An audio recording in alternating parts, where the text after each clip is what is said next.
और कल आखिरी चरण का मतदान होगा, लेकिन एक सीट उत्तर प्रदेश की है, अंबेडकर नगर की एक सीट, जिस पर 9 तारीख को मतदान होना है। उसी सीट पर अखिलेश यादव रैली कर रहे हैं।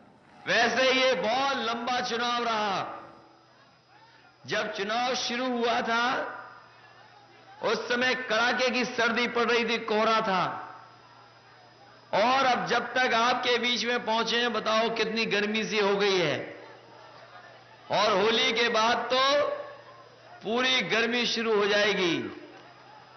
कहां शुरू हुआ था चुनाव? कड़ाके की सर्दी में, और अब जब होली मनाने जा रहे हैं उस समय उत्तर प्रदेश का परिणाम आएगा। तो इसलिए हम आपसे विशेष निवेदन करने आए अपने साथियों से कि समाजवादी लोगों की होली शानदार हो, रंगों के साथ हो, अच्छी होली हो। बताओ अच्छी होली मनाना चाहते हो कि नहीं, बताइए। और इसलिए कि सरकार बनेगी आपकी। जनता ने तो मन बना लिया है, और जनता ने इसलिए वोट भी दिया कि समाजवादियों की सरकार बन जाए। पूरा चुनाव चला गया। हमने तो कई मौकों पर दूसरी पार्टी के लोगों से कहा कि हमसे बहस कर लो, हम अपना 5 साल का काम बताना चाहते हैं, आप हमें 3 साल का अपना काम बता दो। नहीं बता पाए, कोई काम नहीं बताया। बताओ बीजेपी के लोगों ने कोई बड़ा काम किया हो तो बता दो आपके यहां। और जाने कौन सी भाषा इस्तेमाल कर रहे हैं, जाने कौन सी भाषा इस्तेमाल कर रहे हैं। अगर पूरा प्रचार देखोगे आप, हम समाजवादियों ने उनका मुकाबला किया और एक एक बात का उनका जवाब देने का काम समाजवादी लोगों ने किया। जब चुनाव शुरू हुआ था, आपको याद होगा प्रधानमंत्री जी ने कहा था कि हमें उत्तर प्रदेश को स्कैम से बचाना है, और स्कैम का मतलब उन्होंने बताया कि समाजवादी, कांग्रेस, अखिलेश और मायावती से बचाना है। हमने उसी समय स्कैम का जवाब दिया था, आपको याद होगा। हमने कहा कि हमें अगर उन्हें प्रदेश को बचाना है तो हमें देश को बचाना है, और उसका फुल फॉर्म बताया था मैंने कि अंग्रेजी में save country from Modi and Amit Shah. तो ये चुनाव न जाने कौन कौन से स्टेटमेंट दिए उन्होंने। हम तो आज लिख के लाए थे स्टेटमेंट की क्या क्या दिए उन्होंने। कभी स्कैम कहा, कभी विकास कहा, और फिर जाकर के बिजली को भी बांट दिया इन्होंने। हिंदू और मुसलमान में बिजली बांट दी। बताओ अगर किसी गांव में बिजली आती होगी तो कौन तय कर लेगा कि बिजली कहां गई? और अगर कोई कटिया मार रहा है तो हम कहां से पता कर लेंगे किसने कटिया मार ली? इन्होंने बिजली को भी बांट दिया। इन्होंने कहा कि हम रमजान में ज्यादा बिजली देते हैं, दिवाली होली पे कम देते हैं।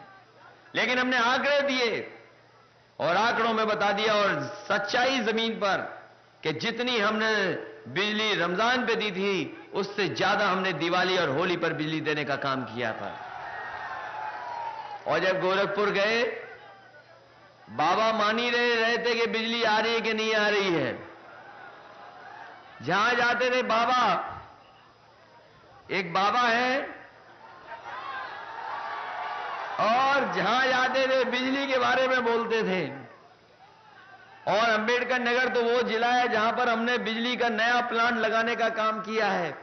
मदद आपकी सरकार ने की है।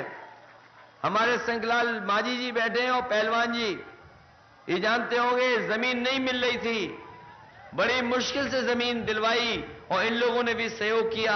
हम किसानों का भी धन्यवाद देते हैं, जिसकी वजह से बहुत बड़ा बिजली का प्लांट आपका लगने जा रहा अंबेडकर नगर में।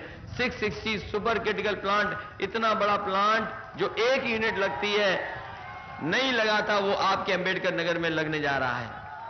बड़ा प्लांट लगा दिया। और बाबा कहते थे बिजली नहीं आ रही, हमने अपनी तरफ से जानकारी कराई। गोरखपुर में बिजली हम शहर में 24 घंटे दे रहे थे। 22 घंटे 24 घंटे बिजली मिली है गोरखपुर शहर में। और यहां भी हम समझते हैं अंबेडकर नगर और टांडा अकबरपुर में 22 और 24 घंटे बिजली मिल रही होगी, और गांव में हम 14, 16, 18 घंटा दे रहे हैं। और हम आपको भरोसा दिला के जा रहे हैं, अगली बार सरकार बनेगी तो जिस तरीके से हमने शहरों को बिजली 24 घंटे दी है, गांव में भी 24 घंटे बिजली उपलब्ध कराने का काम समाजवादी लोग करेंगे। हमने बाबा से कहा कि बाबा बिजली चेक करनी है तो हम बता दें, और बाबा को मैंने कहा कि बाबा ऐसा करो, आपके आश्रम के बाद जो भी तार जा रहा हो छू करके बता दो बिजली आ रही है कि नहीं आ रही है। और यकीन मानिए मेरी बात, बाबा ने अभी तक बिजली का तार नहीं छुआ, और अगर बिजली का तार छू लेते तो कोई ना कोई आपकी 102, 108 एम्बुलेंस बुला करके बाबा जी की भी मदद कर देता है। और ज्यादा जरूरत पड़ती तो पुलिस का 100 नंबर भी अगर फोन मिला दोगे तो पुलिस आपके मौके पे पहुंच जाएगी। तो बाबा जी, तो बताओ, बाबा जी को एक तो बिजली पता लग जाती, दूसरी हमारी एम्बुलेंस पता लग जाती, और तीसरी पुलिस पता लग जाती 100 नंबर वाली। लेकिन कोई ब्रेकिंग न्यूज नहीं आई, इसका मतलब बाबा जी ने पकड़ा ही नहीं तार। हालांकि हमारे लिए बहुत बुरा भला कह रहे हैं, बहुत बुरा भला कह रहे हैं आजकल हमारे लिए कह रहे हैं कि हम कंस हैं, दूसरा बता रहे हैं हम औरंगजेब हैं। बाबा को कुछ समझ में नहीं आ रहा। अब मुझे लगा कि बाबा कोई मंत्र पढ़ेंगे तो समझ में आती है, लेकिन बाबा को कोई मंत्र भी नहीं पता, इसलिए इस तरह की भाषा इस्तेमाल कर रहे हैं। इसलिए साथियों, कम से कम समाजवादी लोगों के काम पर लोगों को भरोसा है।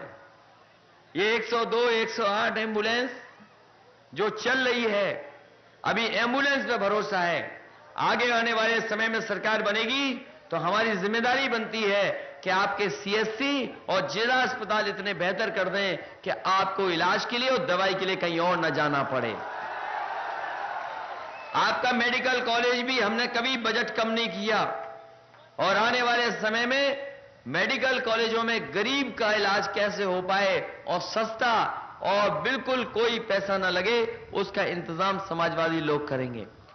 वहीं हमने पैसा दिया है गंभीर बीमारी के लिए। अगर किसी गरीब को हार्ट की, लीवर की, किडनी की या और कोई गंभीर कैंसर की बीमारी होगी तो सरकार पूरा का पूरा गरीब का पैसा देने का काम करेगी, इलाज कराने का काम करेगी, कोई पैसा नहीं देना पड़ेगा, ये इंतजाम कर रहे हैं। वहीं 100 नंबर भी शुरू किया, और प्रधानमंत्री कहते हैं कि बताइए उत्तर प्रदेश में ये थाने बन गए हैं समाजवादी, और कोई भाषण उनका पूरा नहीं होता बिना इसके। हमने बहुत सोचा कि आखिरकार प्रधानमंत्री क्यों कह रहे हैं ऐसा। बाद में मुझे यकीन आया कि प्रधानमंत्री जी इसलिए कह रहे हैं और पुलिस को संदेश दे रहे हैं कि जाओ तुम समाजवादियों की मदद करो जाकर के। ये पुलिस को बता रहे हैं प्रधानमंत्री जी कि जाओ समाजवादियों की मदद करो, क्योंकि प्रधानमंत्री जी को पता ही नहीं है कि 100 नंबर से आजकल पुलिस चल रही है। और 100 नंबर हमने इसलिए शुरू किया है, पहले कई बार ये शिकायत होती थी और आपने थाने में फोन मिलाया तो फोन नहीं उठता था, और कई बार अगर आपने फोन मिलाया और एसओ साहब का दिमाग गर्म रहा होगा तो पता नहीं कौन सी भाषा इस्तेमाल कर दी होगी। इसलिए हमने 100 नंबर ये व्यवस्था की है, आप दिन में, रात में, सुबह शाम जब चाहो तब मिला लेना, ये फोन उठेगा और घटना स्थल पे 15 और 20 मिनट में पुलिस पहुंच करके आपकी मदद करने का काम करेगी। ये सुविधा दी है। और हम तो कहते हैं बीजेपी के लोगों से कहते हैं कि बताओ अगर इससे बेहतर व्यवस्था कहीं हो हमें बता दो। पूरे देश में अगर किसी सरकार ने इस तरह की व्यवस्था दी हो तो हमें बता दो। कम से कम समाजवादी लोगों ने व्यवस्था दी है, और प्रधानमंत्री तो न जाने कितने देश घूम के आ गए, दुनिया के तमाम देश घुमाए। बताओ हमारे और आपके लिए कुछ लाए हो तो बता दो। कुछ नहीं लाए हमारे लिए, आपके लिए। कम से कम समाजवादी लोग तो ये 100 नंबर लाए हैं। दुनिया के जो बेहतरीन देश हैं, जहां पर पुलिस को जिस तरह की व्यवस्था है वही व्यवस्था बनाने का काम समाजवादी लोग उत्तर प्रदेश में करने जा रहे हैं। और हम तो कहते हैं सभा में कोई चाहे मिला ले फोन, अभी मिला के देख ले। और हम तो पत्रकार साथियों से कहेंगे, ये हमारे सबसे समझदार लोग हैं, कि जाओ आप मिलाओ 100 नंबर, उठता है कि नहीं उठता है ये बता दो हमें। और कहीं बोल दोगे आप, वहां पर पुलिस पहुंच जाएगी, मदद करेगी। और आने वाले समय में हम इसमें 1000 गाड़ियां और बढ़ाने जा रहे हैं। अभी तो 3000 गाड़ियां दी हैं, अभी तो 3000 गाड़ी दी है, 1000 गाड़ी और बढ़ा देंगे तो आप खुद महसूस करेंगे कि 10-15 मिनट में पुलिस पहुंच करके मदद करने का काम करेगी। ये सुविधा समाजवादियों ने दी है। वहीं हम समाजवादी लोगों के घोषणा पत्र में लिखा है कि आने वाले समय में राशन की व्यवस्था गरीबों के लिए बेहतर करेंगे। अभी तो कई बार गांव की राजनीति कोटेदार से और पेंशन से शुरू हो जाती है। प्रधानी का मामला भी उन्हीं दोनों चीजों से कम हो जाता है, कभी कोई हार जाता है, कोई जीत जाता है। इसलिए हम समाजवादी लोगों ने तय किया है कि गरीबों को राशन पूरा मिल जाए, उसके लिए हमें कोई इंतजाम करना पड़ेगा, सुविधा देनी पड़ेगी या बेहतर योजना बनानी पड़ेगी। हम बनाएंगे जिससे गरीबों को पूरा का पूरा राशन मिलना शुरू हो जाए। वहीं पेंशन को लेकर के हमने तय किया है, ये पेंशन बहुत सारे गरीब परिवारों को मिली, लेकिन अभी भी बड़ी संख्या में गरीब परिवार छूटे हुए हैं जिनको हम पेंशन नहीं दे पा रहे। इसलिए समाजवादी पार्टी ने तय किया है, अभी तो हम 500 रुपया महीना दे रहे हैं अपने गरीब परिवार की महिलाओं को। आने वाले समय में सरकार बनेगी तो 500 रुपए की जगह हम 1000 रुपया महीना पेंशन अपनी माताओं बहनों की करने का इंतजाम करेंगे। ये सुविधा देने जा रहे हैं। हम तो कहते हैं बीजेपी के लोग अगर चाहें तो बहस कर लें हमसे, वो अपने 3 साल का हिसाब किताब ले आए और हम अपना 5 साल का हिसाब किताब देना चाहते हैं। लेकिन वो प्रधानमंत्री तो मन की बात, अपना केवल मन की बात करते हैं। पहले रेडियो पे करते थे मन की बात, फिर टीवी पे भी करने लगे मन की बात, लेकिन जनता अभी तक नहीं समझ पाई मन की बात। और बनारस की जनता तो बिल्कुल नहीं समझ पाई मन की बात। और हम साथियों ने कहा कि बहुत कर ली मन की बात, कब करोगे काम की बात, ये भी बताते जाओ। लेकिन कोई काम की बात नहीं की अभी तक। इसलिए साथियों, ये चुनाव जहां उत्तर प्रदेश का है सरकार बनाने का, वहीं उत्तर प्रदेश का भविष्य किसके हाथ में हो, इसके लिए भी यही चुनाव है। हम तो कहते हैं कि बेहतरीन सड़कें हम बना रहे हैं। हालांकि गांव की सड़कें छूटी हो सकती हैं, हमारे जिले की कुछ सड़कें छूटी हो सकती हैं, लेकिन कई सड़कें हमने बनाई हैं। और ये बड़ी सड़कें हम इसलिए पहले बना रहे हैं क्योंकि तरक्की और खुशहाली का रास्ता बड़ी सड़कें जब चौड़ी होंगी तब निकलेगा, क्योंकि इधर ट्रैफिक से लेकर के तमाम गाड़ियों की संख्या बढ़ गई है। और हमने तो वो सड़क बनाई जो देश में किसी सरकार ने नहीं बना पाई होगी, उस तरह की भी सड़क बना करके तैयार कर दी। ये जो सड़क आपकी दिल्ली से लेकर के आगरा, आगरा से हमने बनाना शुरू किया और लखनऊ तक सड़क बना दी है, वो सड़क देश में किसी प्रदेश के पास ऐसी सड़क नहीं है। वो सड़क हमने बनाई और उसी सड़क को इस बार सरकार बन जाएगी, वही सड़क हम आपके आगे लाने का काम करेंगे, जो अमेठी होकर के सुल्तानपुर अंबेडकर नगर होते हुए आपकी आजमगढ़ और गाजीपुर बलिया को छूने का काम करेंगी। वो सबसे बड़ी सड़क होगी। और वो सड़क हम इसलिए बना रहे इतनी बड़ी क्योंकि दुनिया का सबसे ताकतवर देश, जिस देश की सबसे बढ़िया अर्थव्यवस्था है, जो हर क्षेत्र में सबसे ताकतवर है, अमेरिका के बारे में कहा गया कि अमेरिका ने सड़कें बनाई और सड़कों ने अमेरिका बना दिया। कम से कम उसी तरह की सड़कें बनाने का काम, जो सबसे बड़ी सड़क, पहली सड़क है जो आपकी दिल्ली से लेकर के आगरा होते हुए आगरा से लखनऊ और लखनऊ से हम गाजीपुर तक बनाने जा रहे हैं, वो बहुत बड़ी सड़क है। वहीं आपके जिला मुख्यालयों को जोड़ने वाली भी 4 लेन सड़क बन रही होगी, काम शुरू हो गया होगा। 4 लेन की सड़क बनना शुरू हो गई और सबसे ज्यादा लाभ तो आजमगढ़ को मिला है। आजमगढ़ को कोई सड़क इधर से निकलेगी तो आजमगढ़ गई, हमारी वाली सड़क भी आजमगढ़ होकर गाजीपुर गई है। कम से कम चौड़ी सड़कें बनने लगी। हम तो कहते हैं बीजेपी वालों, बताओ कोई हमसे अलावा पुल बनाया हो तो बता दो 3 साल में। कोई उन्होंने पुल नहीं बनाया, सड़क कोई बड़ी नहीं बनाई, बिजली का इंतजाम नहीं किया, एम्बुलेंस का इंतजाम नहीं किया, 100 नंबर का इंतजाम नहीं किया, और लैपटॉप भी नहीं बांटा, ना ही स्मार्टफोन की बात कही है। बताओ किसी ने कहा हो? वो तो कह रहे हैं, वो बहस करना चाहते हैं कब्रिस्तान और शमशान की, हम बहस करना चाहते हैं अपने लैपटॉप, कंप्यूटर की और स्मार्टफोन की। और हमने ऐसा लैपटॉप दिया था, जिस जिले में, जिस गांव में गया होगा, आज भी आपका लैपटॉप खराब नहीं हुआ होगा, आज भी चल रहा होगा। ऐसा इंतजाम किया है।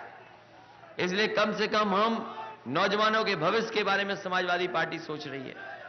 इनका भविष्य तभी बेहतर होगा जब अच्छा सड़क, बिजली, पानी का इंतजाम होगा, और उनके भविष्य के बारे में नौकरी का इंतजाम हो। हम कहना चाहते हैं कि नौकरी के लिए भी हम करना चाहते हैं। आने वाले समय में जो 10वां 12वां पास करने वाले बच्चे हैं, जिन्हें आईटीआई और पॉलिटेक्निक की जिन्होंने डिग्री हासिल की है, हम उनके लिए विशेष ट्रेनिंग, विशेष प्रशिक्षण चला करके कम से कम उनको नौकरी और रोजगार मिल जाए, वो इंतजाम करने जा रहे हैं। समाजवादी सरकार में वो इंतजाम होगा। वहीं हमने नौजवानों को कहा कि ये पुलिस भर्ती में बहुत समय लगता था। ये पुलिस भर्ती कई बार 1 साल, 2 साल, 3-3 साल में हो पाती थी। भर्ती चलती रहती थी, एक परीक्षा होती थी, दूसरी परीक्षा होती थी, तब जाकर के मौका मिलता था भर्ती का। हमने उस भर्ती को आसान कर दिया और आने वाले समय में तय किया है कि किसी नौजवान को अब परीक्षा नहीं लिखनी पड़ेगी। वो 10वां और 12वें के नंबर ले आना और दौड़ करके दिखा देना। जो सबसे आगे होगा वो अपने आप पुलिस में भर्ती हो जाएगा, किसी की सिफारिश की जरूरत नहीं पड़ेगी। अभी हमने 32,000 किए हैं। आने वाले समय में हमें इसी व्यवस्था से 1 लाख पुलिस में लोगों को भर्ती करने का फैसला लेना है। वहीं स्कूल में पढ़ाई बेहतर हो, वो तो कर ही रहे हैं। साथ ही साथ हमने वहां पर बच्चों को बर्तन दिए, बैग दिया, हफ्ते में 1 दिन दूध भी दे रहे हैं, हफ्ते में 1 दिन फल भी दे रहे हैं। और आने वाले समय में तय किया है कि हर बच्चे को 1 महीने में 1 किलो मिल्क पाउडर और साथ ही साथ 1 किलो देसी घी देने का काम भी समाजवादी सरकार में होगा। ये सुविधा देने जा रहे हैं। और एक दल और है, पत्थर वाली सरकार वाला दल, पत्थर वाली पार्टी। कल प्रेस कॉन्फ्रेंस की उन्होंने, और आजकल वो भाषण बोलनी नहीं, पढ़ ज्यादा रही हैं। आपके जिले में भी आई होंगी, अम्बेडकर नगर नहीं आई? इस विधानसभा में कोई नहीं आएगा, ये चिंता है, विधानसभा में कोई नहीं आएगा, इस विधानसभा में नहीं आएंगी, लेकिन जिले में आई होंगी और जिले में आएंगी। पत्रकार साथी जानते होंगे, हम इन्हीं से पूछ लेते हैं। बताओ पत्रकार साथी, पहले तो वो बोलती थी, अब पढ़ती भाषण है। यहां पे 1.5 घंटा पढ़ा था कि 2 घंटा? 1.5 घंटा, 2 घंटा भाषण पढ़ा। और आप पता कर लेना उनकी सभा के बारे में। हमने देखा कि वो भाषण पढ़ रही थी और जनता कुर्सी पे सो रही थी, पूरी जनता सो रही थी।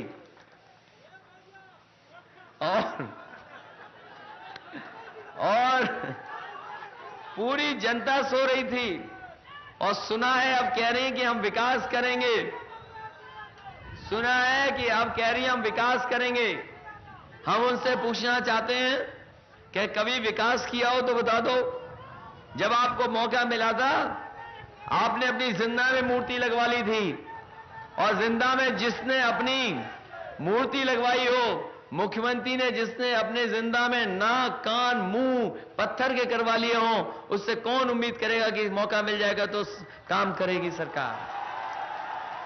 और हम तो हर मीटिंग में ये कहते थे, हम तो हर मीटिंग में ये बात कहते थे कि जैसे लखनऊ में हमने इनका विकास देखा है, जो हाथी लगे हैं बड़े बड़े पत्थरों के, वो हाथी अभी भी वैसे के वैसे खड़े हैं। जो खड़े हैं वो खड़े ही हैं, जो हाथी पत्थर के बैठे थे वो अभी भी बैठे हैं। खड़े वाले बैठे नहीं और बैठे वाले हाथी आज तक खड़े नहीं हुए। और कल प्रेस कॉन्फ्रेंस कर करके वो कह रही हैं, पत्थर वाली पार्टी की नेता, कि हमें पता ही नहीं है कि वो पत्थरों के हाथी चलते नहीं हैं। कमाल है। हम तो कहते हैं कि आप ऐसे हाथी लगवा देती पत्थर के जो चलते होते, तो हम वही कहते हैं कि हाथी पत्थरों के चल रहे हैं। इसलिए सावधान रहना उनसे। और हमारा साथी ठीक कह रहा है, वैसे तो वो हमारी बुआ है, लेकिन बीजेपी से रक्षाबंधन मना लेती हैं। तो मायावती पर भी हमला साधा और साथ ही ये भी कहा कि मैं बहस के लिए तैयार था चुनाव प्रचार के दौरान, लेकिन भारतीय जनता पार्टी का कोई नेता मुझसे काम पर बहस के लिए तैयार नहीं हुआ। बाबा मतलब योगी आदित्यनाथ पर भी जबरदस्त निशाना साधा।